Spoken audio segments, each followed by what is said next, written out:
అమ్మంటి Rayudu sudden twist ఇచ్చారు. తాను YCP నుంచి బయటకు వస్తున్నట్లు స్వయంగా వెల్లడించారు.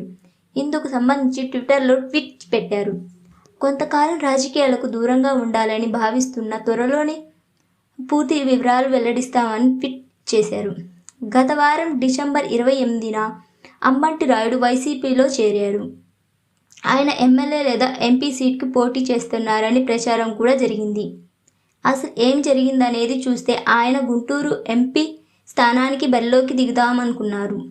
అయితే హైకమాండ్ నుంచి స్పష్టమైన హామీ రాలేదు. ఎంపీ లేదా ఎమ్మెల్యే స్థానానికి బరిలోకి దిగుదామనుకున్న అమ్మంటి రాయుడుకి అక్కడ ఎంపీ శ్రీకృష్ణదేవరాయలను నరసరావుపేట నుంచి మార్చి గుంటూరు నుంచి పోటీ చేయాలని సిద్ధం చేశారు. మనస్తాపానికి లోనైన అమ్మంటి వైసీపీ రాజీనామా చేశారు.